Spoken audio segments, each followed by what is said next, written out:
اهلا بيكم واخباركم ايه وحلقه كده جديده مع الفانتسي مع كابتن نونو موسم 22 23. حلقه النهارده برضو تكمله للتحضيرات بتاعه الاسبوع ال20. بنفكركم كده في الاول الديدلاين هيبقى الجمعه 13 يناير الساعه 8:30 مساء بتوقيت القاهره. تاني حاجه، ولا احنا اتكلمنا في الحلقه اللي فاتت على التوقعات بتاعه الكمبيوتر بتاعه الاسبوع ال20. خلينا كده نفكر بعض وندردش في كام حاجه كده في حلقه النهارده.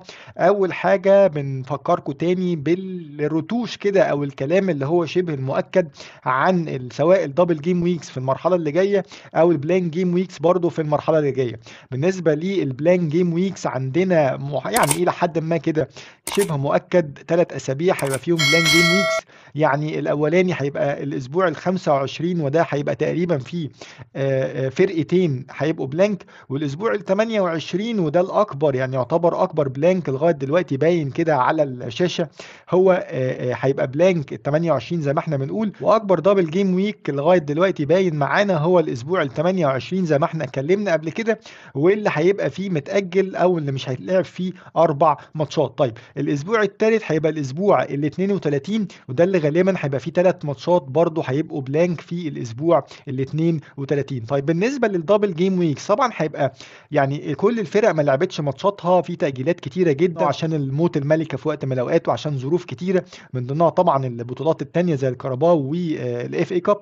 فبالتالي هتلاقي دايما في خلال الأسابيع اللي جاية ميني دبل جيم ويكس، يعني مثلا ممكن فرقتين ممكن 3 ممكن فرقة يبقى ليهم دبل جيم ويك. لكن احنا بنتكلم هنا على 3 أسابيع غالبا دول هيبقوا يعني من ميديوم كده لبيج، يعني من وسط دبل جيم ويك من وسط او كبير. عندنا الاسبوع ال 29 وعندنا الاسبوع ال 34 وعندنا الاسبوع ال 37. احنا هنا بنقول ليه او بنفكركم ليه بالدبل جيم ويكس والبلان جيم ويكس؟ طبعا عشان الاستراتيجيز بتاعه الخواص او الشيبس، الاستخدام الامثل للخواص زي ما احنا دايما بنقول، او النصايح دايما بتاعه الخواص استخدمها ازاي، تستخدم ايه امتى. كل ده بيفرق معاك في الترتيب، كل ده بيفرق معاك في النقط، كل ده بيفرق معاك لو انت فعلا استخدمت الخاصية الصح في الوقت المناسب. طبعا هنتكلم اكتر باستفاضة اكتر عن الموضوع ده قدام، لكن برضه ممكن تفكر طيب انا التريبل كابتن بالمنطق اللي احنا اتكلمنا بيه فيه ده ممكن نستخدمها امتى؟ طبعا وهنتكلم اكتر على في الحلقة دي عن القصة دي، لان دي اسئلة كتير جات لنا خاصة بالتريبل كابتن، وانا برضه هحكي لكم تجربتي الشخصية في الموضوع ده. يمكن من اكتر الخواص اللي انا بهملها او بنساها وبتزنق في الاخر كده ان انا لازم اخلصها، فطبعا ببقى تحت ضغط ان انا لازم اخلصها. صحيح ساعات بتمشي في وقت كتير ان هي يعني بتبقى كويسه، لكن بتبقى تحت ضغط. طب ليه؟ ما انت عندك اسابيع قبل كده اللي كنت ممكن تستخدمها فيها وانت مستريح، او ان انت عندك رفاهيه الوقت كده زي ما بيقولوا. زي ما احنا بنقول كده في استراتيجيات كتيره قوي هنتكلم عليها قدام، لكن خلينا كده يعني هرميها لك كده وفكر فيها، وممكن نبقى ندردش فيها بعدين او نعمل لها حلقه لو انتوا عايزين حلقه منفصله يعني. طيب في ناس ممكن تقول لك طب انا التريبل كابتن عايز استخدمه في البدري عشان الروتيشنز وعشان ابقى ضامن ان انا مثلا حد زي هالاند هيلعب بعد كده في ماتشات الكاس في الشامبيونز ليج في ريسك الروتيشن، فبالتالي ابقى ضامن مثلا مانشستر سيتي عندهم ماتش دبل في الاسبوع ال20 وماتش دبل في الاسبوع ال23، فممكن استخدم التريبل كابتن سواء في ال20 او ال23 على هالاند. في ناس ممكن تقول لك طيب انا بالنسبه لي ممكن استخدم الفري هيت والوايلد كارد، ممكن استخدم مثلا الفري هيت او الوايلد كارد في الاسبوع ال29 او ال33، وممكن استخدم البنش بوست في الاسبوع ال34 او ال37. فهو هنا برضو السيناريو او الاستراتيجي هنا ان انا حتى الفري هيت استخدمها في دبل جيم ويك كبير استفيد بيها. وبرضو في الاستراتيجي التانية بتاعت الفري هيت اللي هو الديفولت، او يعني دايما الناس بتستخدم الفري هيت في اي بلان جيم ويك، لكن هنا انا بقول لك ان في استراتيجي او اوبشن ان انت في اي دبل جيم ويك من الثلاثه الكبار ممكن برضو تستخدم الفري هيت فيهم، زي ما احنا بنتكلم فري هيت او وايلد كارد يا اما في ال 29 يا اما في ال 33، وممكن البنش بوست في ال 34 او ال 37، او العادي خالص بقى اللي هو التفكير المنطقي المعتاد ان انت تستخدم الفري هيت في البلان جيم ويك اللي هو اكبر واحد لغايه دلوقتي في الاسبوع ال 28. بالنسبه لفريق مانشستر سيتي وهو عنده دبل زي ما احنا بنتكلم في الاسبوع ال 20 ودبل تاني في الاسبوع ال 23 واحتمال يبقى في دبلز تانيه، ده كلها بيقول لنا، وده على فكره مؤكد ال 20 وال 23 دول خلاص مؤكدين. ده بيقول لنا ايه؟ ان احنا في الفتره اللي جايه دي لازم يبقى عندنا 3 من مانشستر سيتي لو انت اوريدي ما عندكش 3. طيب ليه انا بقول لك كده؟ لان كمان خلي بالك ان هو بعد ما تاهلوش المفاجاه بتاعت ساوثهامبتون لما كسبوا مانشستر سيتي في الكاراباو كده، بقى مضمون رسمي ان في الاسبوع البلانك بتاع ال 25 مانشستر سيتي هيلعب. يعني كان مرشح ان هو لو مانشستر سيتي كان اتأهل في الكاراباو كاب ان هو هيبقى بلانك في الاسبوع ال 25. فكده مش هيبقى بلانك في الاسبوع ال 25، يعني هيلعب في الاسبوع ال 25 وعنده كمان دبل مؤكد في ال 20 وعنده كمان دبل مؤكد في ال 23. طب مين التريبل؟ طبعا هالاند خارج المقارنة، يعني ما فيهوش عليه جدال، فبالتالي ده اول واحد معانا. طيب يبقى بقى المقارنة او الجدال هنا واحد من خط الدفاع، واحنا عارفين ان خط الدفاع كله مش مضمون، وبالذات في سوء مستوى كانسيلو وولكر، وزي ما احنا شفنا هم ما بيلعبوش اساسيين مؤخرا. طيب مين افضل اضمن واحد في خط الدفاع وحراس المرمى؟ هو ادرسون بالنسبه لي، لكن انا مش هجيبه، لكن انا بقول لك اضمن واحد لو انت عايز تشتري دماغك وتضمن يبقى انت تجيب ادرسون حارس مرمى، لان ده مش هيتغير. لكن انت لو تبص حد من الدفاع، وبالذات زي ما احنا اتكلمنا في المره اللي فاتت، كانسيلو غالي وفي نفس الوقت قابل للروتيشن، فحرام ان انت يبقى عندك كانسيلو ويبقى محطوط على البنش، فبالتالي انت ممكن توفر تجيب حد اقل منه ب 2 مليون على الاقل وتنفست اكتر في خط النص او خط الهجوم. فبالتالي كده بالترتيب بالنسبه لي، لو انت بتفكر عندك كانسيلو ولا وولكر ولا حد، بالترتيب كده اللي ممكن تجيبهم هو ستونز واكانجي واكي. ستونز لعب اخر ستة، ويعني لعب اساسي، واعتقد ان جراديولا مش عايز بقى يفنن ويتفلسف كتير، مش عايز يضيع نقط، خلاص ما عندوش رفاهيه تضييع نقط في الفتره اللي جايه، فاعتقد ممكن يعتمد على ستونز، اكانجي، اكي كده بالترتيب. انا بس يعني بالنسبه لي القلق بالنسبه لستونز هي جاهزيته البدنيه، لكن غير كده اعتقد هو اقرب واحد واكتر واحد منطقي او اكتر واحد امان في تشكيله الدفاع لغايه دلوقتي. طيب لو انت بتفكر بقى ان انت تعمل بالنسبه لخط النص، انا بالنسبه لي كيفن دي بروينا، واتكلمنا عليه المره اللي فاتت، مش بيأدي في الفتره اللي فاتت من ساعه ما رجع من كاس العالم. اعتقد هو بعد نونيز كاندر بيرفورم من البيج تشانسز اللي بتجيله ان هو مش بيخلص، ودي كانت مفاجاه بالنسبه لي، الاحصائيات هي اللي بتقول كده. لكن يبقى زي ما احنا اتكلمنا كيفن دي بروينا ارقامه برده مش وحشه، وفي نفس الوقت هو الترمومتر بتاع خط هجوم مانشستر سيتي.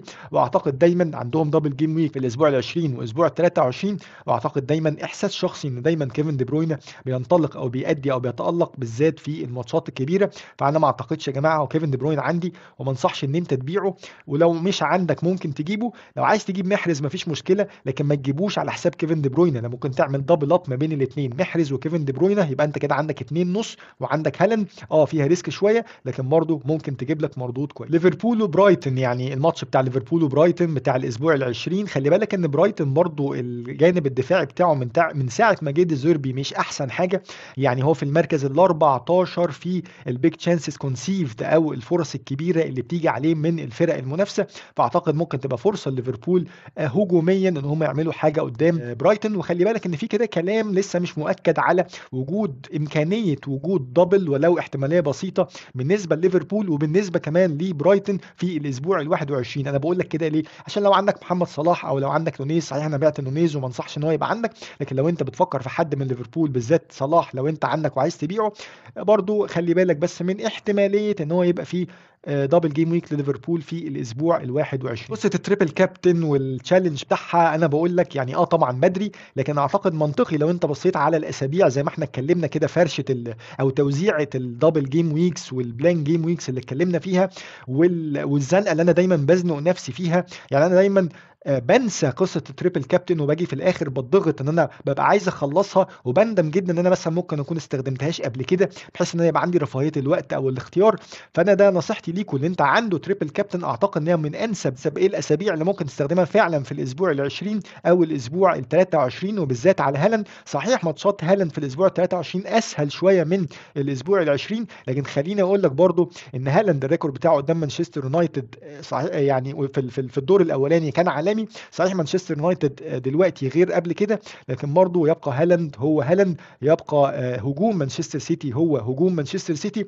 وفي نفس الوقت الماتش التاني قدام توتنهام، خليني اقول لك ان توتنهام برضو دفاعه بالذات من السنتر، يعني اكتر هجمات او اكتر تشانسز كرييتد على توتنهام بتيجي من خط النص او من النص زي ما انا بقول لك كده. فبالتالي اكتر تشانسز كرييتد او اكتر فرص بتتخلق قدام توتنهام من مرمى المنافس من العمق الدفاعي او الجزء اللي خط النص، فبالتالي دي الحته اللي بيبقى فيها هالاند دايما، فممكن تبقى دي برضو دافع ليك ان انت ممكن تريبل كابتن هالاند في الاسبوع ال20.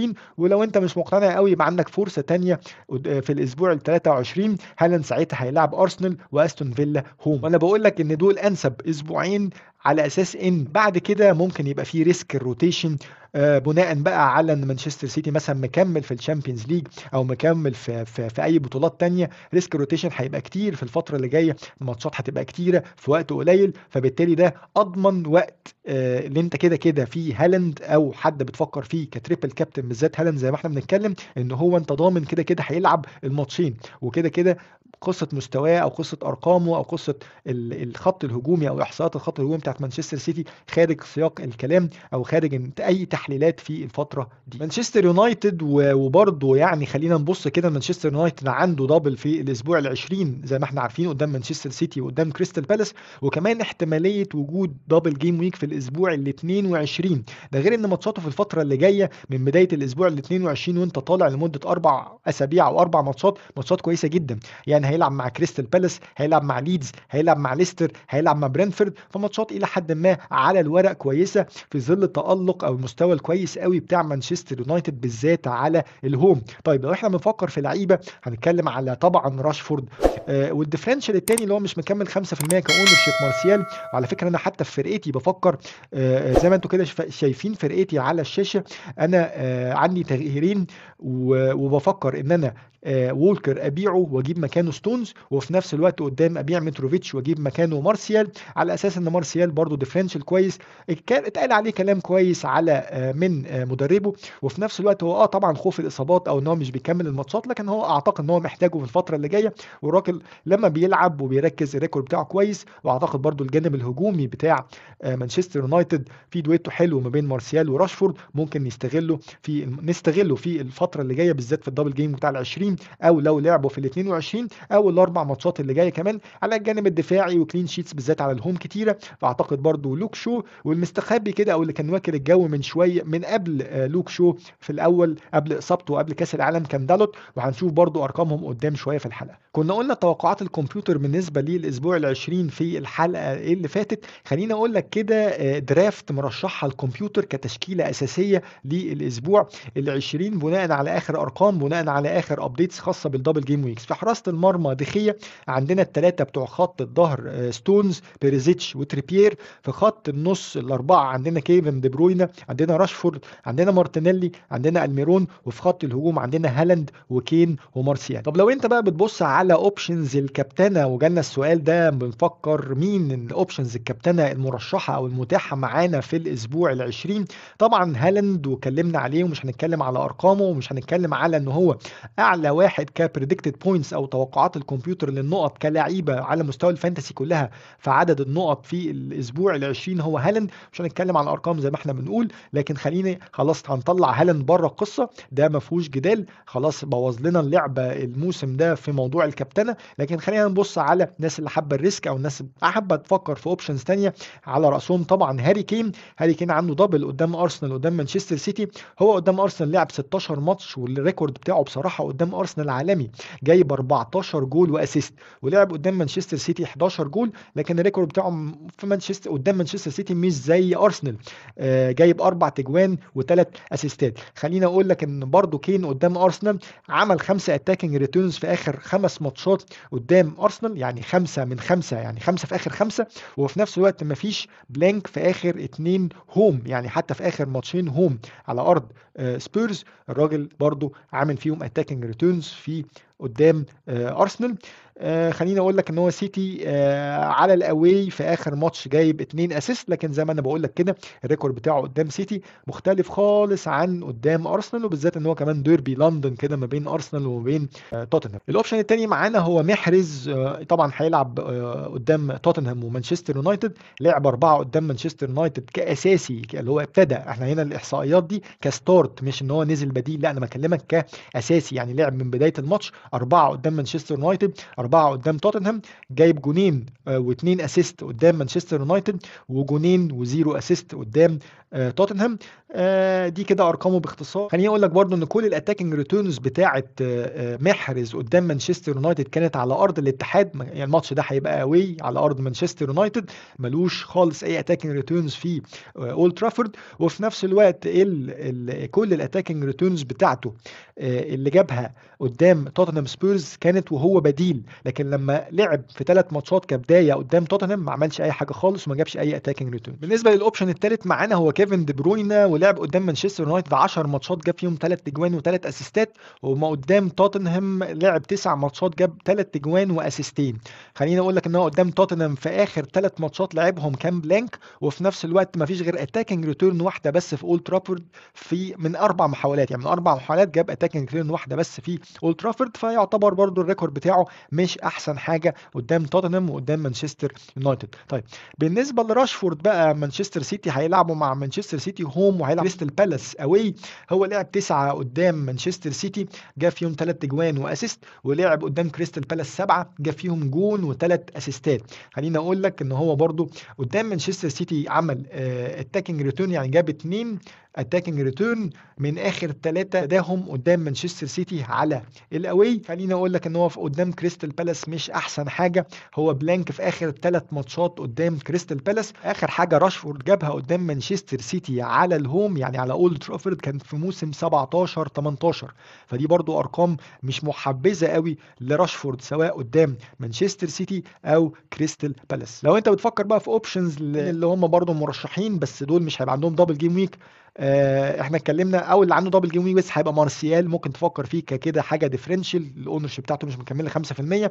الناس اللي ما عندهاش دبل جيم ويك ممكن تفكر في ويلسون قدام فولم، ممكن تفكر في توني الراجل جاهز، لسه مستنيين المؤتمر الصحفي هيبتدي ولا لا. كانت قال قبل كده ان هو يعني جاهز واصابته الحمد لله مش طويله وان هو ممكن يرجع يبتدي قدام بورموث، فممكن برضو لو هيبتدي تفكر فيه. وعندك رودريجو اللي ابتدى يرجع كده ولسه جايب جون في الماتش اللي فات، هيلعبوا قدام استون فيلا. طبعا على مستوى المقارنات، وكان في كده كام سؤال على مستوى المقارنات ما بين كذا لعيب عشان الناس برضو ايه تبقى مقرره او تبقى مرتاحه او يبقى في منطق في التغيير بتاعها. خليني كده اعمل لك 3 مقارنات بين 3 لعيبه من خطوط مختلفه. اول واحد او اول مجموعه معانا هو دالت وشو. خليني اقول لك ان دالت سعره ارخص ديفرنشال اكتر من شو مؤخرا واكل الجو منه.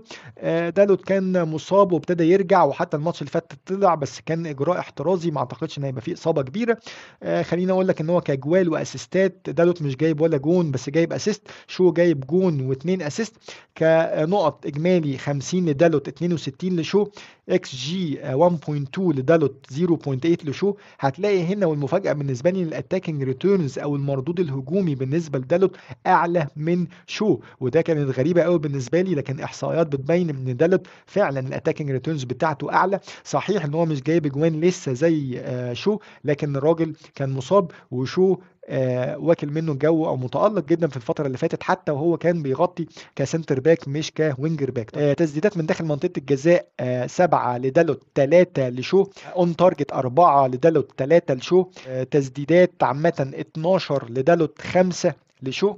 الشانسز كرييتد او الفرص اللي بيخلقوها لزملائهم 21 دالوت 15 شو.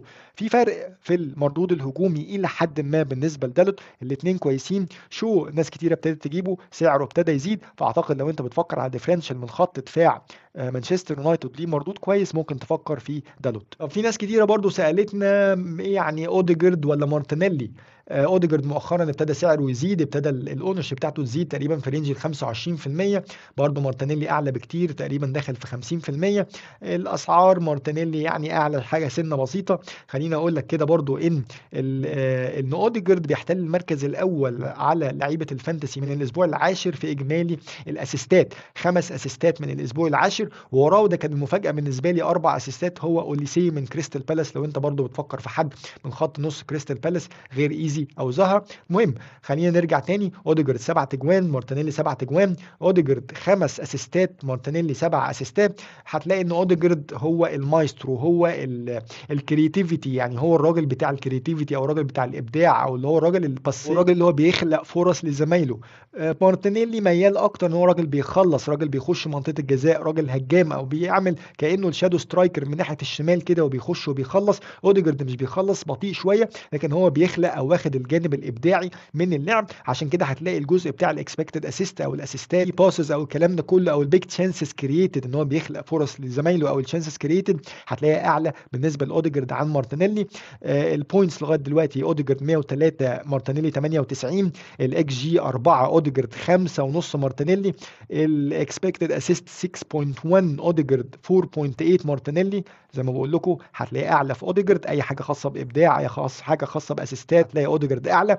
البيج تشانسز 4 اللي جات لي يعني اللعيب اوديجارد 4، 6 مارتينيلي. تسديدات عامه 12 اوديجارد، 8 او 43 مارتينيلي. تشانسز كرييتد 36 اوديجارد، 27 مارتينيلي. اخر مقارنه معانا النهارده وما بين محرز وما بين الميرون. على فكره يا جماعه، محرز من ساعه ما رجعنا من ماتشات كاس العالم راجل متالق، راجل واخد ثقه جراديولا، كان مقعده كتير. الاحصائيات هنا هتلاقيها رايحه في سكه الميرون، عشان الميرون كان اساسي، لكن محرز ما كانش بيلعب طول الماتشات، يا دوبك ابتدى يلعب فيه او في الماتشات الاخرانيه. لكن برغم كده هتلاقي ان محرز برضو ممكن هتلاقيه كسبان في الاكسبكتد اسيست، هتلاقيه كسبان في البيج تشانسز كرييتد، هتلاقيه كسبان في التشانسز كرييتد والتسديدات من داخل منطقه الجزاء. لكن ما تنساش برضو عامل ان الوقت او الدقائق اللعب هتلاقيها اكتر بالنسبه للميرون، فدي اللي مرجحه كفته.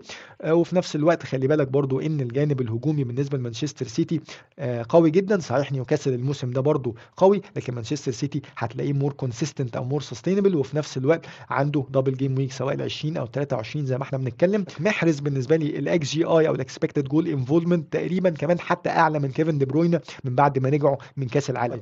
على مستوى الاهداف، جونين لمحرز، 3 اسيستات. الميرون 9 جوان و2 اسيست. تسديدات من داخل منطقه الجزاء 12 محرز، 28 الميرون. تسديدات اون تارجت 7 محرز، 14 الميرون. زي ما بقول لك ما تتخدعش بالارقام، الميرون بيلعب دقائق اكتر. محرز جاي ديفرنشال، سعره اغلى شويه، لكن الراجل ديفرنشال، واعتقد برضو ممكن تفكر في محرز في الفتره اللي جايه. دي كده كانت حلقاتنا النهارده، مستنيين اسئلتكم، وبالتوفيق وشكرا لكم، ونشوفكم على خير.